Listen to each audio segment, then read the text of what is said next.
जय हिंद साथियों, स्वागत है आप सभी का आपके अपने YouTube चैनल पे। आज मैं आप लोगों के लिए यूपी पुलिस का जो एग्जाम हुआ था 2018-19 में जो वैकेंसी आई थी उसके लिए उसका एक पेपर मैं लेके आया हूँ आप लोगों के लिए। मैं इसलिए लाया हूँ कि एक बार आप देख लो इसमें कि क्वेश्चंस किस टाइप के आते हैं, तो थोड़ा सा आपको आइडिया लग जाएगा। जो मैथ्स के क्वेश्चन है उनको मैं डिस्कस भी करूंगा कि उनको हम लोग शॉर्ट ट्रिक से कैसे सॉल्व कर सकते हैं, और डिस्कशन से एक आइडिया भी आपको लग जाएगा कि किस किस टॉपिक से क्वेश्चंस आते हैं। ठीक है। और पेपर आप चाहो तो पूरा पेपर देख सकते हो, बट सोल्यूशन मैं सिर्फ आपको मैथ्स का ही बताऊंगा क्योंकि मैं मैथ्स पढ़ाता हूँ। ठीक है। देखिए, पेपर आपको ऑफलाइन होगा और ऐसे ही पेपर आपको मिलेगा। फ्रंट पेज बिल्कुल सेम रहेगा। आपका जो एग्जाम होगा वो 300 मार्क्स का रहेगा।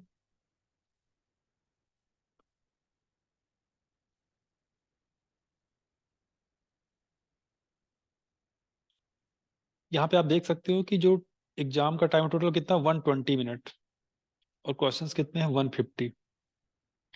अब 150 क्वेश्चंस अगर हैं, ठीक है, और 120 मिनट आपके पास टाइम है, तो इसमें से 20 मिनट तो आप माइनस कर दो ओएमआर फिल करने के लिए।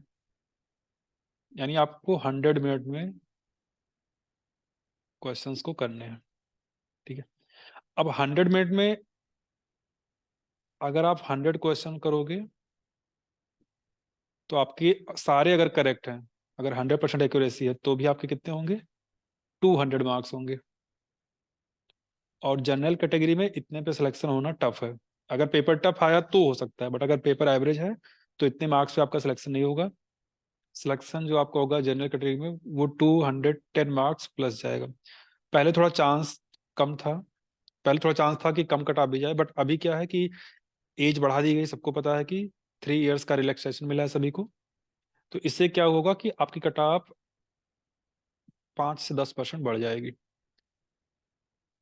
ठीक है। तो जहां पहले कट ऑफ अगर 205 तक जाती है तो अब वो 215 भी हो सकती है। यानी 10-12 नंबर आप मान के चलो, 10-12 नंबर आपका कट ऑफ बढ़ेगी पहले से। ठीक है। तो यानी कि हमें एक चीज समझ में आ गई इसको देख के कि टाइम बहुत कम रहेगा एग्जाम में।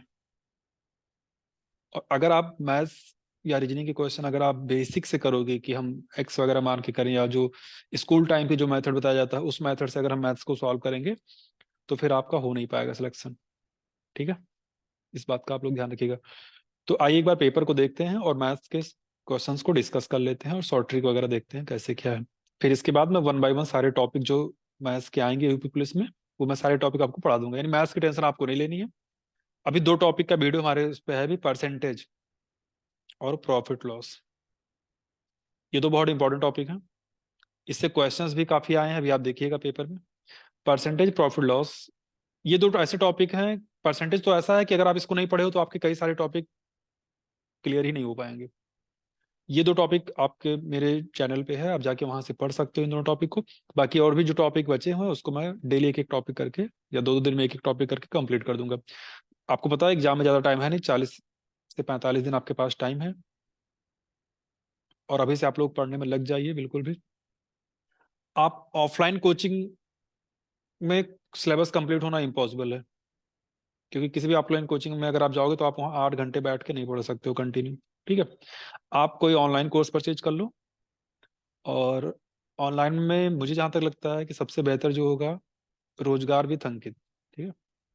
आप सर्च कर लेना, ये एक चैनल है। इन इसमें खासियत ये है कि ये पूरा बेसिक से अच्छे से, और इनको पता रहता है कहाँ से क्वेश्चंस आते हैं, कहाँ से ज़्यादा आते हैं, कहाँ से कम आते हैं। ये सारी चीज़ें पूरा एनालिसिस करके ये लोग पढ़ाते हैं, तो इससे आपको फायदा होगा। मेरे कुछ स्टूडेंट्स ऐसे भी हैं जो इसके पहले यहाँ से पढ़ के सिलेक्शन भी ले चुके हैं। तो उन्हीं के रेफरेंस से मैं आपको सजेस्ट कर रहा हूँ ये। बाकी मैथ्स के लिए तो मैं हूँ ही, मैथ्स में आपको कोई टेंशन नहीं लेना है। ठीक है। लेकिन हाँ, ऑफलाइन से आप लोग बचिएगा, क्योंकि ऑफलाइन में कोर्स कंप्लीट नहीं हो पाएगा। डेली 8 घंटे कोई पढ़ा नहीं पाएगा, क्योंकि आप लोग कंटिन्यू पढ़ोगे तो बोर हो जाओगे। ऑनलाइन में क्या रहेगा कि मान लो आपने 2 घंटे पढ़ा, फिर आधे घंटे का ब्रेक लेके फिर 2 घंटे पढ़ा, फिर 1-2 घंटे का ब्रेक लेके फिर 2 घंटे पढ़ा, तो इससे क्या होगा कि आपके जो भी पढ़ोगे आपके माइंड में फीड होता जाएगा। ऐसे कंटिन्यूस 8 घंटे अगर आप बैठोगे ना, तो 2-3 घंटे के बाद फिर आप से सब बाउंस होता जाएगा, कुछ आपके दिमाग में घुसेगा नहीं। ये सारी चीजें हैं। ओके। तो यहाँ पे बहुत इंपॉर्टेंट है, बाकी नीले या काले बॉल पॉइंट से आपको, पेन से आपको उमार फिल करना होगा। बाकी पेपर पे भी आप यही दोनों पेन यूज कर सकते हो।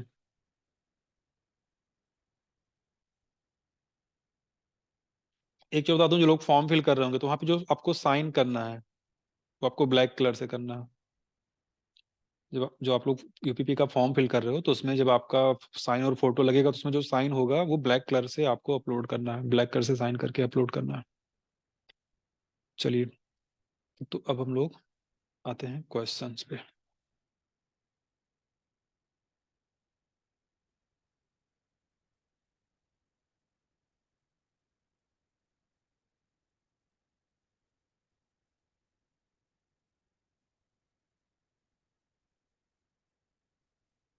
ये पहला आपका जो पार्ट हो जीके का पार्ट है, क्वेश्चंस आप दे सकते हैं। साइंस का क्वेश्चन है पहला वाला। यूपीजी के भी इसमें आएगा, देखिए थर्ड क्वेश्चन यूपीजी के का है।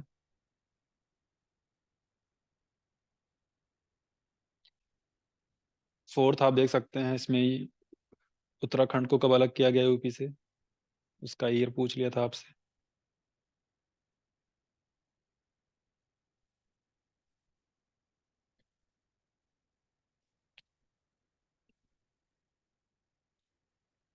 इस पेपर को मैं इसका पीडीएफ में डाल दूंगा अपने टेलीग्राम चैनल पे।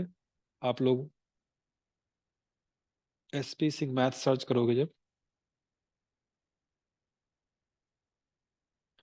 टेलीग्राम पे एसपी सिंह मैथ सर्च करना, एसपी सिंह विदाउट स्पेस लिखना, फिर स्पेस देके मैथ्स लिखना, तो आपको टेलीग्राम चैनल मिल जाएगा।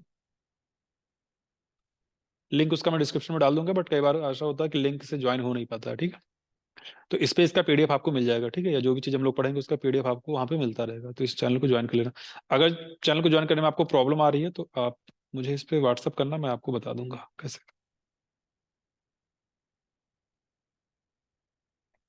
ओके।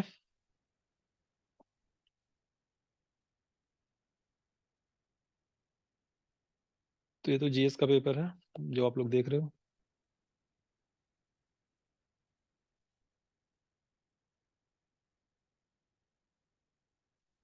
भारत में बहादुरी का सर्वोच्च पुरस्कार निम्नलिखित में से कौन सा है? परमवीर चक्र। आंसर्स भी ठीक है यहाँ पे। विश्व पर्यावरण दिवस 5 जून।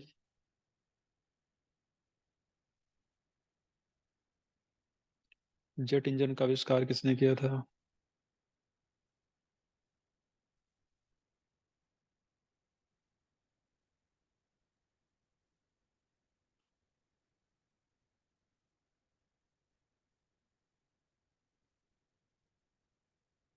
ये आप देख सकते हो सारे क्वेश्चन। मैं जीएस का टीचर होता तो डिस्कस कर देता, बट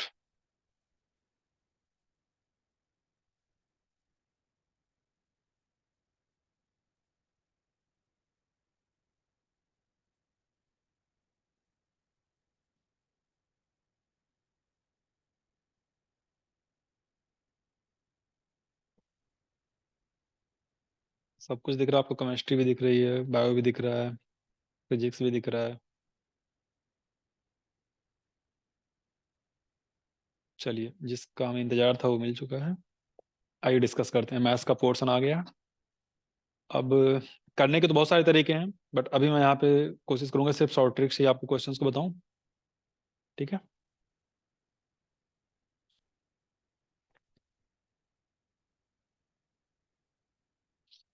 आइए, क्वेश्चन है 39।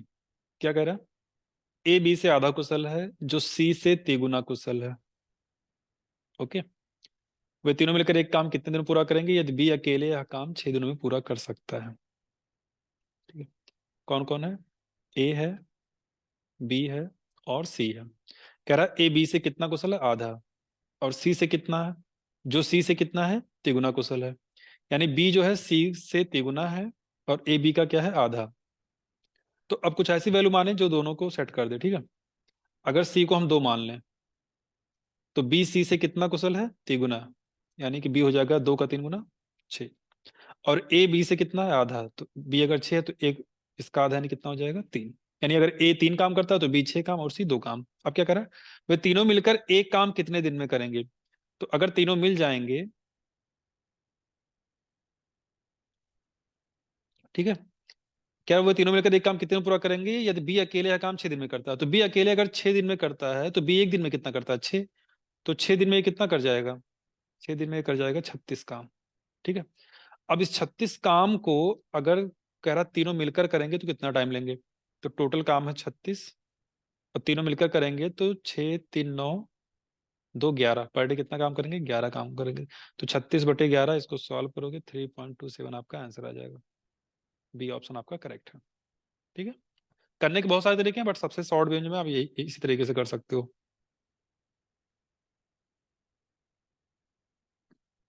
बाकी ये पता होगा कि जो इफिशियंसी होती है वो टाइम के इनवर्स में होती है, यानी किसी की इफिशियंसी ज्यादा है तो टाइम कम लेगा, किसी की इफिशियंसी कम है तो टाइम ज्यादा लेगा। ये क्वेश्चन आपका हो गया।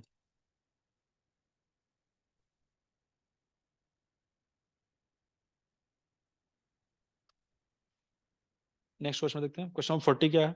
एक्स ने 8 घंटे में 75 किलोमीटर की दूरी तय की।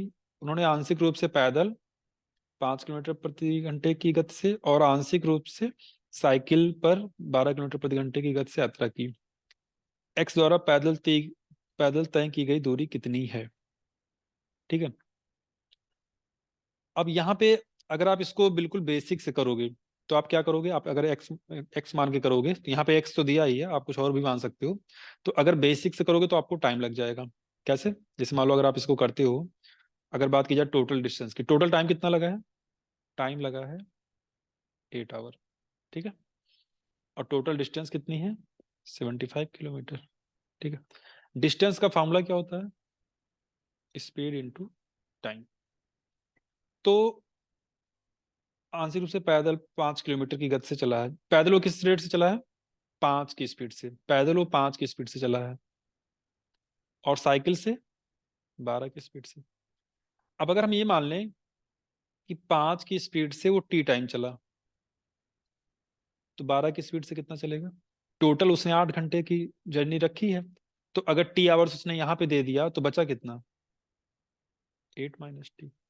ठीक है, तो ये पैदल चला और इधर साइकिल चल रहा। तो पैदल 5 की स्पीड से अगर टी आवर चलेगा तो डिस्टेंस कितनी हो जाएगी? 5 टी। और 12 की स्पीड से 8 - टी आवर चलेगा तो डिस्टेंस कितनी हो जाएगी? इतनी। और टोटल डिस्टेंस है कितनी? 75। तो अगर इसको हम लोग सॉल्व करें, इसको ओपन करें अगर,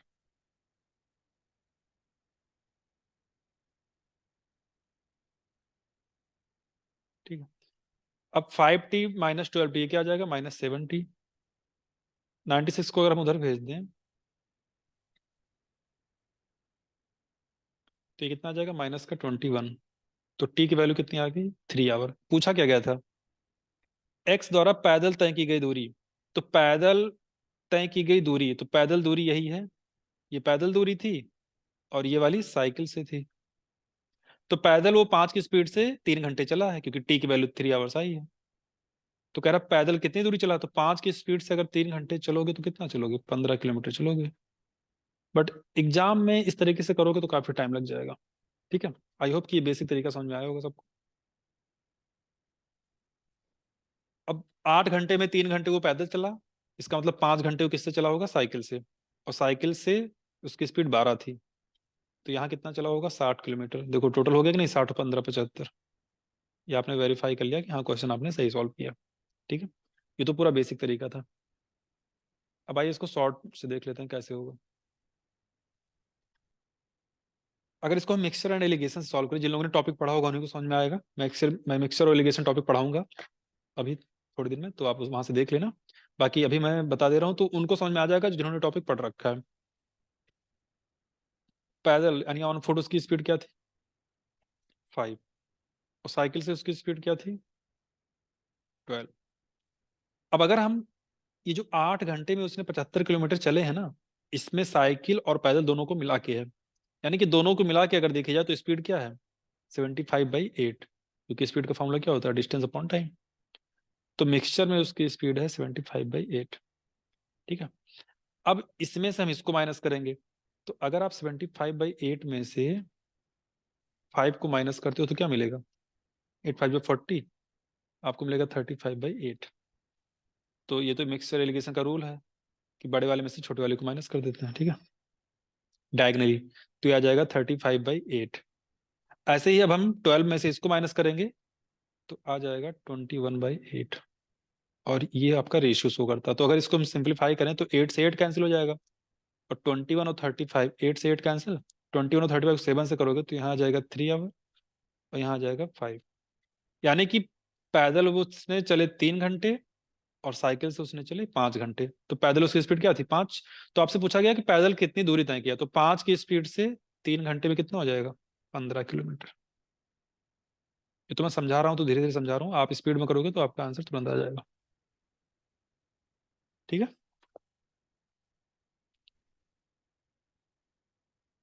आई होप सबको क्लियर होगा।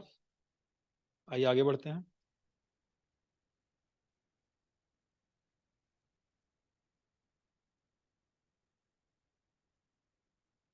दो क्वेश्चन हो गए। क्वेश्चन नंबर 41 डिस्कस करते हैं। कह रहा 10 सेंटीमीटर त्रिज्या वाला एक गोला पिघलाया जाता है और 10 सेंटीमीटर ऊंचाई वाला शंकु बनाया जाता है। शंकु का व्यास ज्ञात करें। A sphere of radius 10 centimetre is melted and made into a cone of height 10 centimetre. Find the diameter of the cone. तो यहाँ पे दो चीजें हैं, एक तो स्फेयर है। स्फेयर का वॉल्यूम क्या होता है, 4/3 πr³ ओके। और कोन का क्या होता है, 1/3 πr²h, ठीक है। अब दोनों का वॉल्यूम तो वही रहेगा, दोनों का वॉल्यूम वही रहेगा, क्योंकि आपने गोले को पिघलाया है, उससे आपने क्या बनाया है, शंकु बनाया है। अब जो स्फेयर था उसकी रेडियस कितनी थी, 10। तो 4/3 पाई, रेडियस कितनी थी, 10 थी। इधर 1/3 पाई। अब हमें इस कोन की रेडियस फाइंड करनी है, इसकी रेडियस हमको नहीं पता है। तो यहाँ आर था तो इसको हम R1 मान लेते हैं, ठीक है, जिससे कि कंफ्यूजन ना हो। R1² × H की वैल्यू हमें गिवन है 10, कह रहा है ना 10 सेंटीमीटर की ऊंचाई वाला आपको शंकु बनाना है। अब इसमें 3 से 3 कैंसिल हो जाएगा, और पाई से पाई कैंसिल हो जाएगा, तो सिर्फ बचेगा क्या,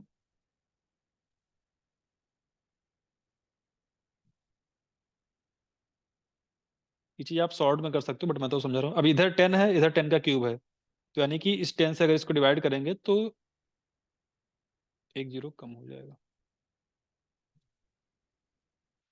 तो 0 से 0 कैंसिल, यानी इस 10 से एक जीरो कैंसिल हो जाएगा, तो बचेगा इधर 400, इधर बचेगा R1 का स्क्वायर। और 400 किसका स्क्वायर होता है, ये होता है 20 का square, okay.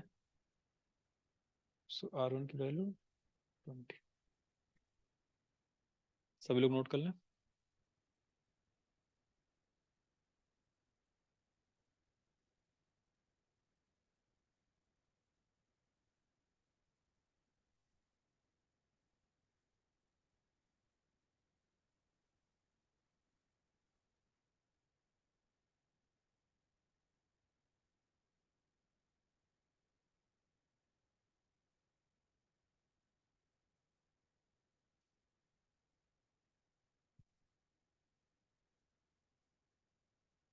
Done, okay.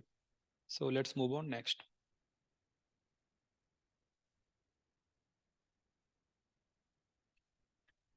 Next क्या है, 42। एक सेट में 3 से शुरू होने लगातार 5 पूर्णांक होते हैं, इस सेट में से सबसे बड़ा पूर्णांक हटा दिया जाए तो उस सेट के औसत में कितने % की कमी आएगी।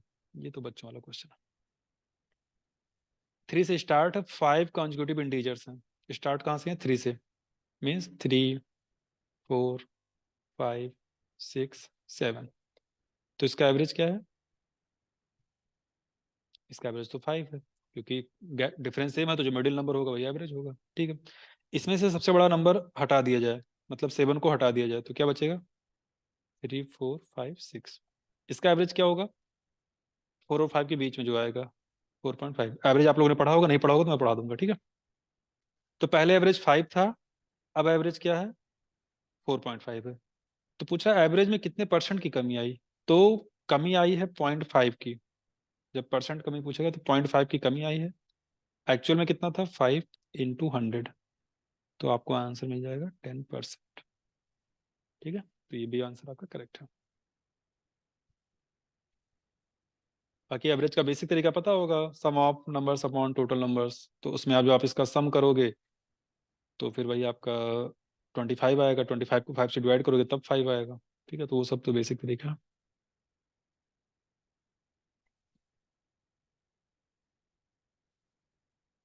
चलिए नेक्स्ट आते हैं, 43 डिस्कस करते हैं। निम्नलिखित में से कौन सा न्यूनतम दो पूर्णांकों का योग है जिसका गुणनफल 64 है? अब 64 की बात यहाँ पे कर रहा है। अब 64 आप 8 गुणे 8 करोगे तब भी 64 मिलेगा, है ना। 16 गुणे 4 करोगे तब भी 64 मिलेगा। ठीक है, 32 गुणे 2 करोगे तब भी 64 मिलेगा। ठीक है, 64 गुणे 1 करोगे तब भी 64 मिलेगा। ठीक है, यही सारी चीजें हैं। अब कह रहा है कि दो पूर्णांक लेने हैं, उनका योग न्यूनतम होना चाहिए। ठीक है, मिनिमम की बात कर रहा है। तो यहाँ पे 64 एक 65 आ जाएगा, यहाँ 32 और 34 यहाँ 16 4 20, यहाँ 8 8 16। तो सबसे कम क्या आ रहा है?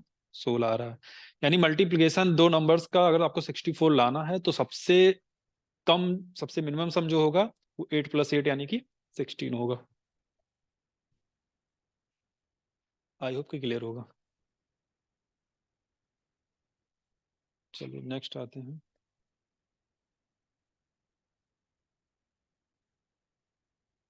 ओके, थोड़ा सा इसको ऊपर कर दें।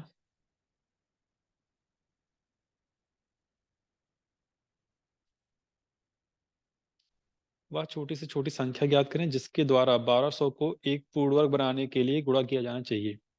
अभी तो बाई ऑप्शन ही होगा।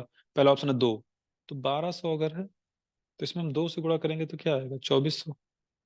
अब 2400 किसी का स्क्वायर तब हो सकता है जब 24 किसी का स्क्वायर हो, बट ऐसा तो होता नहीं, तो ये तो कैंसिल हो गया। ऐसे 4 पे चेक करोगे तो 4800 आ जाएगा, 48 भी किसी का स्क्वायर नहीं है। 5 पे करोगे तो 12 पंचे 60, 60 6000 आ जाएगा, 60 भी किसी का स्क्वायर नहीं है। 3 से करोगे तो आ गया 3600, तो 36 स्क्वायर है किसका? 6 का। ठीक है, यानी ये किसका स्क्वायर हो जाएगा? 60 का। क्योंकि हमें पता है कि लास्ट में 2 जीरो आ रहा है, इसका मतलब कि एक जीरो तो रहेगा ही स्क्वायर वाले टर्म में, क्योंकि तभी तो स्क्वायर करने के बाद 2 जीरो मिलेगा। अब उसी के आगे देखना था कि यहाँ 6 होगा कि 7 होगा कि 8 होगा कि 9 होगा, क्या होगा। तो हमारा ये वाला ऑप्शन सेट बैठ रहा है इस पे। ठीक है, अब यहाँ पे देखिए, यहाँ पे एक चीज आपको दिमाग लगानी थी। देखो यहाँ पे 3 ब्रैकेट लगे हैं। ठीक है, अब एक्चुअल में इस क्वेश्चन को ऐसे लिखना था, 3 + 27 + 73 + 64। ठीक है, तो उससे क्या होगा? इसकी वैल्यू 8 हो जाएगी, तो 73 + 8 मिलके क्या हो जाएंगे? 81। तो इस पूरे ब्रैकेट के बाहर निकल के वो 9 हो जाएगा। फिर 27 + 9 मिलके क्या हो जाएंगे? 36। तो फिर ये पूरे ब्रैकेट के बाहर निकल के क्या हो जाएगा? 6 प्लस ये 3 बचेगा, तो लास्ट में ब्रैकेट के अंदर क्या मिलेगा? 9। और वैल्यू क्या आ जाएगी इसकी? 3। ठीक है, बट यहाँ पे कुछ लोग कंफ्यूज हो जाएंगे, अगर ब्रैकेट पे ध्यान नहीं देंगे तो वो कंफ्यूज हो जाएंगे, उनको लगेगा कि ये सारे रूट जो इसके स्क्वायर रूट लगे हैं सब अलग अलग हैं।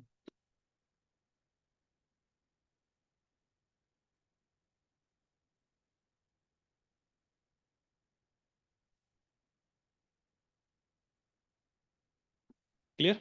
Okay, let's move on next.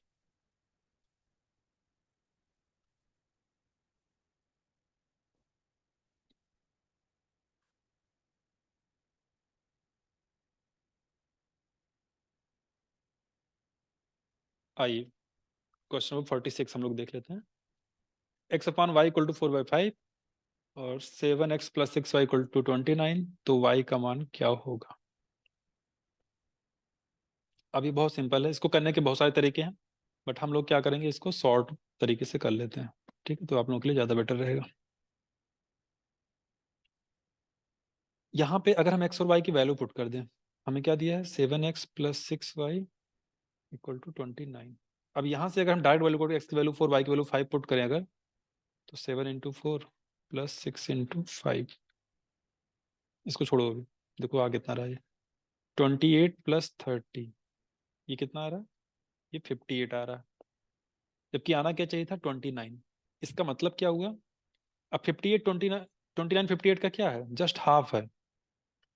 29 जो है 58 का क्या है, हाफ है। इसका मतलब ये हुआ कि जो यहाँ पे रेशियो दिए गए हैं ये एग्जैक्ट नहीं है, इनको हमें क्या करना पड़ेगा, इनको हाफ करना पड़ेगा, तब जाके मामला सेट होगा।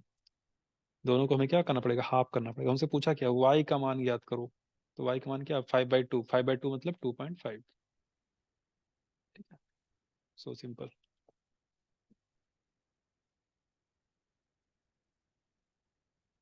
चलिए नेक्स्ट क्वेश्चन पे आते हैं। 47 की बात की जाए। The HCF and LCM of two numbers are 2 and 60। दो संख्याओं का महत्तम समापवर्तक और लघुत्तम समापवर्तक क्रमशः 2 और 60 है। यदि उन संख्याओं में से एक दूसरे की तुलना में 14 अधिक है तो छोटी संख्या ज्ञात करो। अब देखो, एक रूल आप लोगों ने पढ़ा होगा, LCM into HCF equal to first number into second number. अब LCM यहाँ पे कितना दे रखा है, 60, और HCF कितना दे रखा है, 2। तो ये कितना आ रहा है, 120 आ रहा है। अब देखो बाय ऑप्शन करेंगे, इसमें कुछ करना नहीं। ये बताया गया है कि जो दोनों नंबर्स के बीच का डिफरेंस है वो कितने का है, 14 का है। अब हमसे कह रहा है छोटी संख्या ज्ञात करो। अब इसमें चार ऑप्शन दिए गए हैं। पहला ऑप्शन है छोटी संख्या 4। तो अगर छोटी संख्या 4 होगी तो बड़ी संख्या क्या होगी, उससे 14 ज्यादा यानी कि 18। क्या ये सेट हो, क्या ये 120 देगा, नहीं, तो ऐसे कैंसिल हो गया। दूसरा ऑप्शन देखिए 5। तो अगर छोटी संख्या 5 होगी तो बड़ी संख्या उससे 14 ज्यादा यानी 19। ये भी नहीं सेट हो रहा, 120 चाहिए हमको। 6 पे देखते हैं, अगर छोटी संख्या 6 होगी तो बड़ी संख्या उससे 14 ज्यादा यानी कि 14 6 20।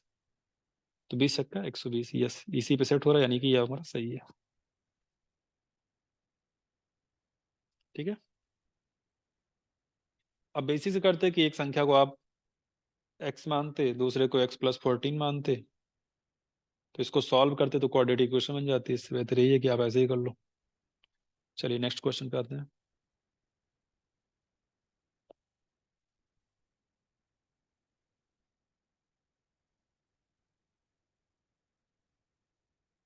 48। ठीक है, 4.9 के अनुपात में ए और बी के बीच में 39 कैंडियां वितरित की गई, बी को ए से कितना अधिक मिलेगा। ये तो बहुत बच्चों वाला क्वेश्चन है। टोटल कितना था, 39। किस रेशियो में बांटा गया, 4:9। तो इनका यानी 4 पार्ट ए को चाहिए और 9 पार्ट बी को चाहिए। तो टोटल कितने पार्ट हो गए, 4 + 9 13। तो इसको 13 पार्ट में डिवाइड कर लो, तो ईच पार्ट की वैल्यू कितनी आ गई, 3। तो 3 को इससे मल्टीप्लाई करो, 3 को इससे, यहाँ 12 आ जाएगा, यहाँ 27 आ जाएगा। कितना ज्यादा मिला, 15 करेक्ट ऑप्शन।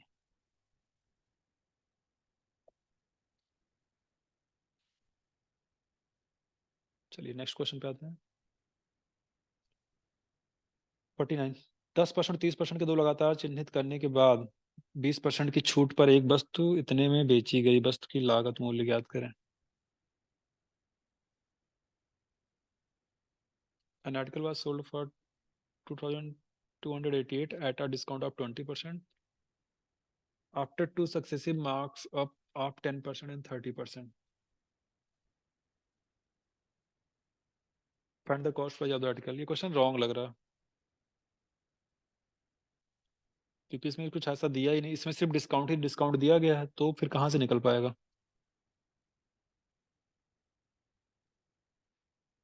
इसमें हमें प्रॉफिट पता होना चाहिए था। ठीक है, क्योंकि ये दो डिस्काउंट दिए हैं, इसको या तो प्रॉफिट लिखना चाहिए, कुछ और लिखना चाहिए था, तब ये क्वेश्चन सॉल्व हुआ था।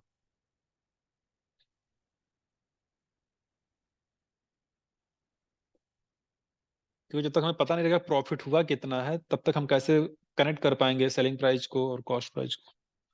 तभी देखिए इसमें ऑप्शन टिक भी नहीं है, हर में राइट आंसर टिक है, इसमें देखिए टिक भी नहीं किया गया है। तो मुझे लग रहा है इस क्वेश्चन में प्रॉब्लम है। ठीक है, क्योंकि जितने भी क्वेश्चन इसमें हैं, इसमें सारे के आंसर टिक किए गए हैं, इसने भी इसको अपलोड किया, तो इस क्वेश्चन में ही प्रॉब्लम है आई थिंक।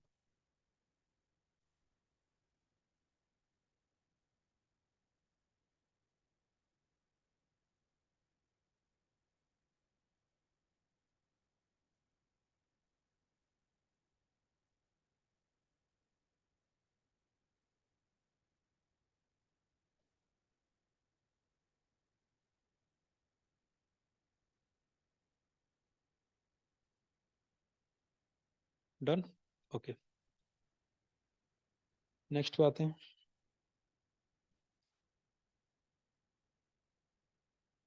50। कपड़े का एक टुकड़ा 600 में खरीदा गया, सिलाई शुल्क के रूप में 40% देने के बाद 12% लाभ पाने के लिए इसे किस कीमत में बेचना पड़ेगा। देखो क्वेश्चन में 50 बहुत सिंपल है। ₹600 में उसने खरीदा, लेकिन ₹40 सिलाई भी उसमें लगी है, तो टोटल कॉस्ट कितनी पड़ गई? 640, जो इफेक्टिव कॉस्ट प्राइस है। आपको प्रॉफिट कितना चाहिए? 12.5% का, दैट मीन्स 1/8। ठीक है, अगर 1/8 प्रॉफिट चाहिए तो 640 का 1/8 कितना होता है? ₹80। तो आप इसमें 80 ऐड कर दो, आपको सेलिंग प्राइस मिल जाएगा। तो आपका राइट से जाएगा 720। स्क्रीन शॉट ले लो, नोट कर लो।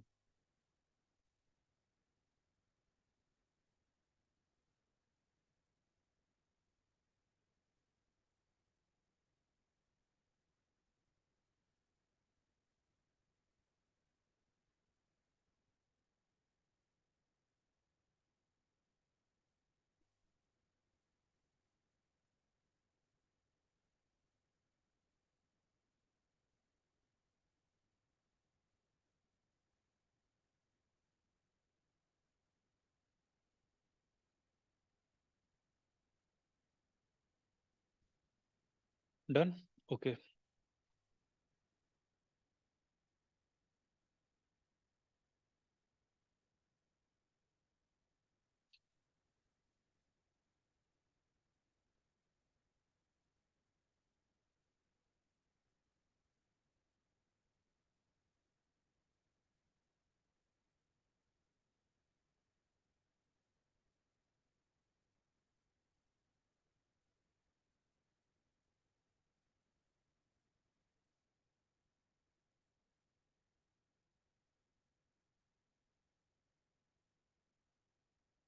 Clear, let's move on next.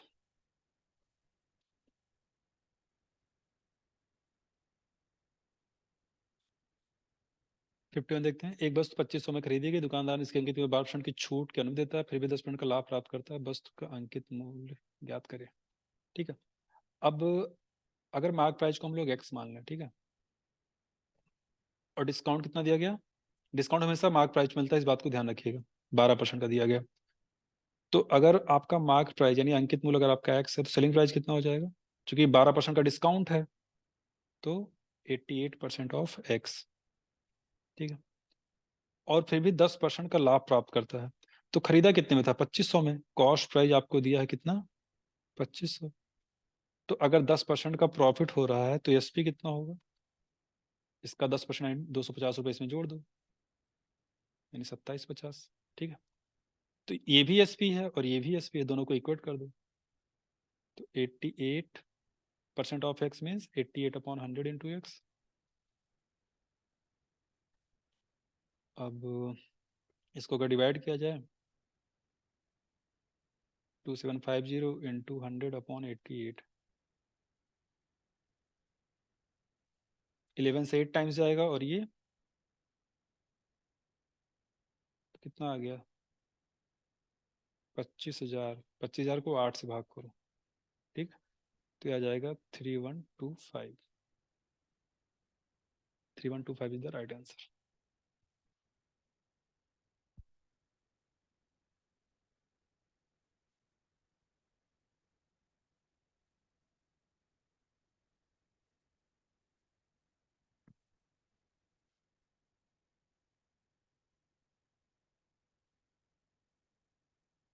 Clear, let's move on next.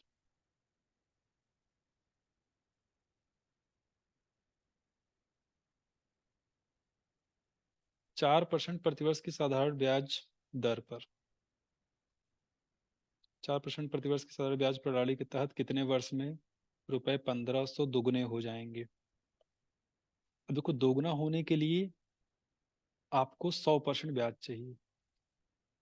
ठीक है, मतलब प्रिंसिपल अगर 100% है तो 100% एसआई भी चाहिए, तभी आपका जाके डबल हो पाएगा। अब अगर रेट 4% है तो 100% पाने के लिए 25 वर्ष लग जाएंगे। इसमें तो कुछ सॉल्व ही नहीं करना था।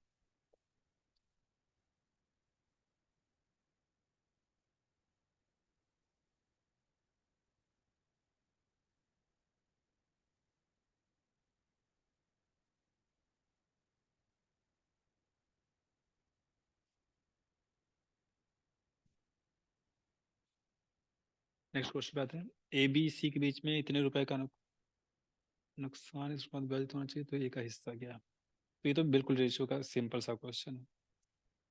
3 जगह रेशियो क्या है, 7, 8 और 9। तो इसका सम कितना आ गया, 815 और 24। ठीक है, 24 से इसको डिवाइड कर दो। 24 चौका 96, 192, 24 अट्ठे 192। ठीक है, 48 आ गया है। अब पूछा क्या है,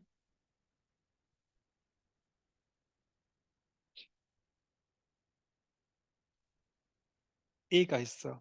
ए को कितना मिल रहा था, 7, तो 7 से मल्टीप्लाई कर दो। 336, 55। ए बी तथा सी ने 50,000 रुपए का कारोबार प्रारंभ किया। बी ने सी की तुलना में 6,000 अधिक दिए तथा ए ने बी की तुलना में 2,000 अधिक दिए।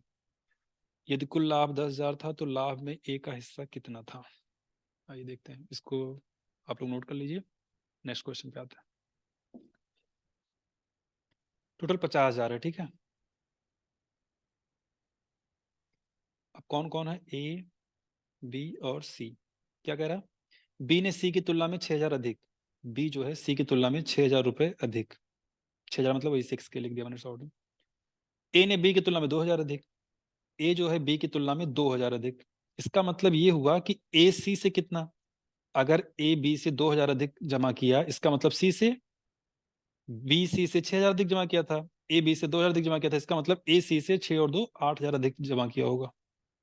ठीक है, इसका मतलब 50,000 में से 8 और 6 14,000 कम हो गया। तो 50,000 में से अगर 14,000 कम हो गया तो बचा कितना, 36,000। अब इस 36 को तीनों में बराबर कर दो, तो 12, 12 और 12।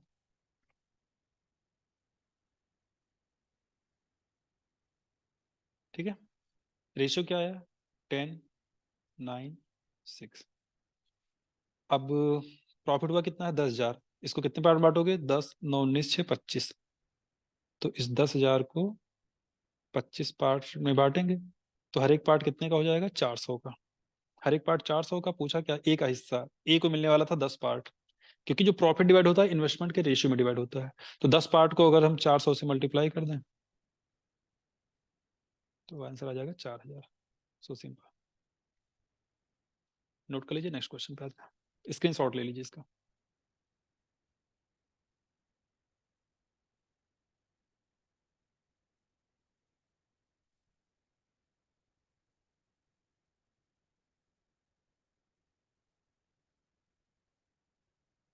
एक पंसारी की 4 महीनों क्रमशः 2,000, 2,500, 3,250, 4,250 की बिक्री होती है। 3,500 की औसत बिक्री प्राप्त करने के लिए 5वें महीने में उसकी बिक्री कितना होना चाहिए? इसको करने के दो तरीके हैं। 3,500 का औसत चाहिए उसको 5 महीने में, तो यानी उसका कितना बिकना चाहिए, 17,500। सिंपल है। अब उसका बिका कितना है, इसको जोड़ लो, तो 4, 3, 7, 2, 9 और 2, 11। 11,000 ये, फिर 5 और 250 यहाँ, टोटल 12,000 का उसका बिका है। कितना कम पड़ रहा है, 5,500। ठीक है, ये सब तो सिंपल है, इसमें कुछ करना ही नहीं। इसका शॉर्ट तरीका भी है, लेकिन अब इस क्वेश्चन में लगाने का कोई मतलब नहीं, क्योंकि ये ऑलरेडी बेसिक मेथड से ही शॉर्ट में हो जा रहा है।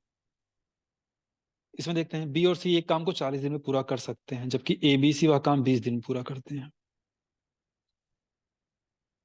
ए बी सी करते हैं 20 दिन में, और बी और सी करते हैं 40 दिन में। एलसीएम कितना आ जाएगा, 40, यहाँ 2 आ गया, यहाँ 1 आ गया। एफिशिएंसी यानी बी और सी मिलकर एक दिन में एक काम करते हैं, तीनों मिलकर एक दिन में दो काम करते हैं। तो एक ए जोड़ने से फायदा क्या हुआ, कितने का, एक काम का फायदा हुआ। यानी ए की एफिशिएंसी कितनी है, 1। तो ए टाइम कितना लेगा, टाइम का फॉर्मूला होता है total work upon efficiency. Total work है ये, एलसीएम जो आता है, यानी 40 दिन लग जाएगा। So simple.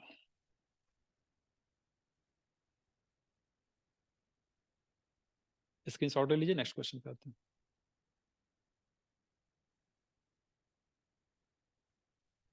Next question reasoning का आ गया।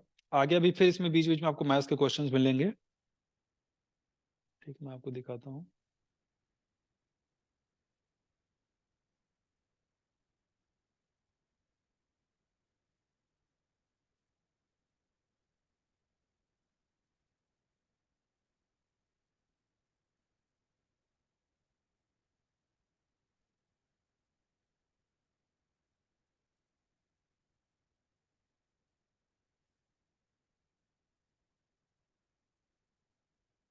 क्वेश्चन देखते हैं ये आपके किस टाइप के बन रहे हैं।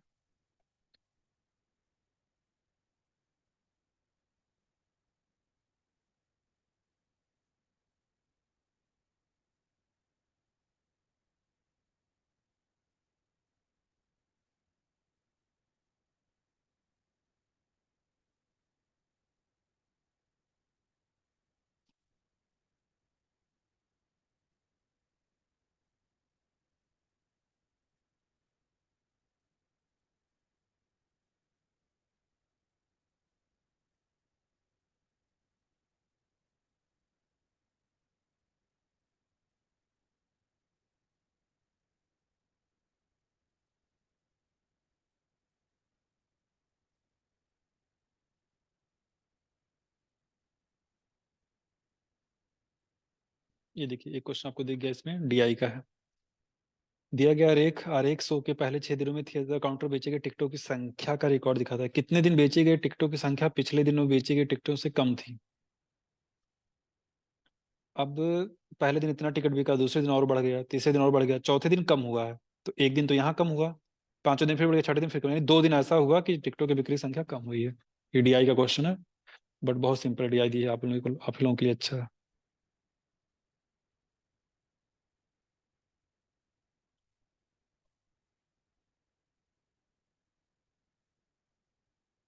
दिया गया आरेख बार आरेख किसी कंपनी के 6 विभागों में काम करने वाले कर्मचारियों की संख्या को दर्शाता है। विभाग ई और विभाग सी के कर्मचारियों की संख्या में कितना अंतर है। ये तो बहुत सिंपल है। ई में कितने हैं? 50। ई में है 50 और सी में 300, तो 300 और 50 में कितने का अंतर है? 250। इससे इजी क्या ही आएगा, बट इस बार इतना इजी नहीं आएगा, ये भी पता है मुझे।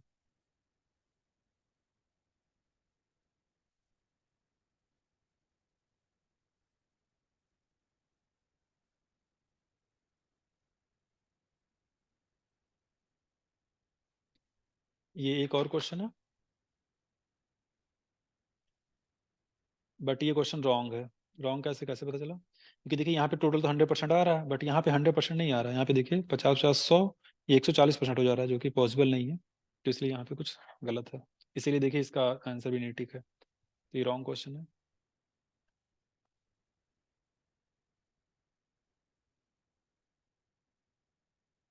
चलिए आगे देख लेते हैं। अब आगे तो वही क्वेश्चन है।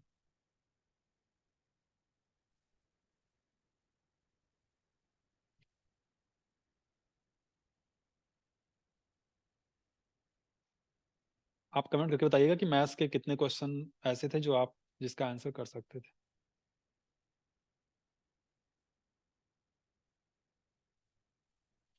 और किस क्वेश्चन की ट्रिक आपको सबसे ज्यादा अच्छी लगी।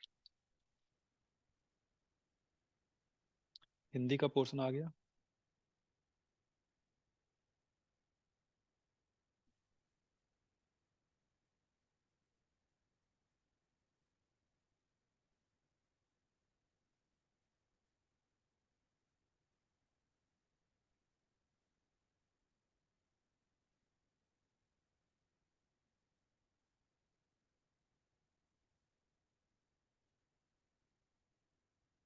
चलिए आपका पेपर यहीं पे खत्म होता है। तो आपको मैथ्स का जो सिलेबस है वो पूरा कंप्लीट करूंगा यूपी पुलिस के लिए, ठीक है। आप लोग चैनल को ज़्यादा से ज़्यादा सब्सक्राइब करिए, इसको अपने फ्रेंड्स के साथ भी शेयर कर दीजिए, जिससे कि ज़्यादा से ज़्यादा लोग इसका फ़ायदा उठा पाएँ, ठीक है। मैथ्स की जो फ्री क्लासेस हैं उसका फ़ायदा उठा पाएँ। बाकी जो भी एग्जाम के नोटिफिकेशन वगैरह आते हैं, कोई भी नई वैकेंसी आती है तो उसका भी आपको यहाँ पे मिलता रहेगा। चलिए, बाकी टेलीग्राम से अगर जुड़ना हो तो आप SP सिंह मैथ सर्च कर लीजिए। SP सिंह कंटिन्यू लिखना, फिर स्पेस देके मैथ्स लिखना, ठीक है।